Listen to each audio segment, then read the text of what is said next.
ഇടപെടുന്ന വാർത്തകളിൽ പരിഹാരമുണ്ടാക്കുക, അത് നമുക്ക് ഒരു മസ്റ്റാണ്. റിപ്പോർട്ടർ ഇമ്പാക്റ്റിലേക്കാണ്. കോഴിക്കോട് കോർപ്പറേഷനിൽ ഹരിത കർമ്മസേന ശേഖരിച്ചു കൊണ്ടുവരുന്ന മാലിന്യം നല്ലളം ജയന്തി നഗറിലെ ജനവാസ മേഖലയിൽ അശാസ്ത്രീയമായി കുന്നുകൂട്ടിയിട്ടിരിക്കുന്ന വാർത്ത കഴിഞ്ഞ ദിവസമാണ് നമ്മൾ ലോക്കൽ ഫോക്കസിലൂടെ പ്രേക്ഷകരിലേക്ക്, അധികൃതരിലേക്ക് എത്തിച്ചത്. അതിനൊരു നടപടിയായി കേട്ടോ. തൊട്ടുപിന്നാലെ കോർപ്പറേഷൻ ആരോഗ്യ വിഭാഗം പ്ലാസ്റ്റിക് മലയായി രൂപാന്തരപ്പെട്ട ആ പ്രദേശത്തേക്കെത്തി അടിയന്തര നടപടികൾക്ക് നിർദ്ദേശം നൽകി.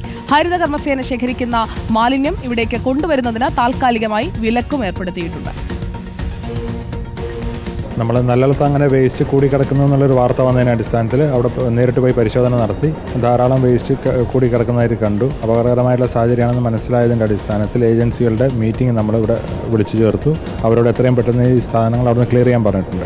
അവരോട് അന്വേഷിച്ചെന്ന് മനസ്സിലായതെന്ന് വെച്ച് കഴിഞ്ഞാൽ അവിടെ ഇപ്പം നിലവിലിത് വേസ്റ്റ് കൊണ്ടുപോകുന്ന ഏജൻസിക്ക് അവരുടെ ഒരു ബെയിലിംഗ് മെഷീൻ വരാനുള്ള കാലതാമസം നേരിട്ട് വന്നു. അപ്പോൾ മെഷീൻ വന്നിട്ടുണ്ട്, അത് ഇൻസ്റ്റാൾ ചെയ്യുകയാണ്. അത് ബെയിൽ ചെയ്ത് സാധനങ്ങൾ 3 ദിവസത്തിനകം ക്ലിയർ ചെയ്യാമെന്ന് അവർ ഉറപ്പ് വന്നിട്ടുണ്ട്. നല്ലളത്ത് കണ്ട സ്ഥലത്ത് ആ ഗോഡൗണിലേക്ക് പുതിയ വേസ്റ്റുകൾ ഇപ്പോൾ നിലവിലുള്ളത് ക്ലിയർ ചെയ്യാതെ അവിടെ പുതിയ വേസ്റ്റ് കൊണ്ടുവരില്ല. അതോടൊപ്പം തന്നെ നഗരത്തിൻ്റെ വിവിധ ഭാഗങ്ങളിൽ ചാക്കുകൾ കൂടിക്കിടക്കുന്നതായിട്ട് ശ്രദ്ധയിൽപ്പെട്ടിട്ടുണ്ട്. അത് കൺസേൺഡ് ആയിട്ടുള്ള ഏജൻസികളോട് എത്രയും പെട്ടെന്ന് ക്ലിയർ ചെയ്യാനുള്ള നിർദ്ദേശം കൊടുത്തിട്ടുണ്ട്. 3 ദിവസം സമയം എല്ലാവർക്കും കൊടുത്തിട്ടുണ്ട്.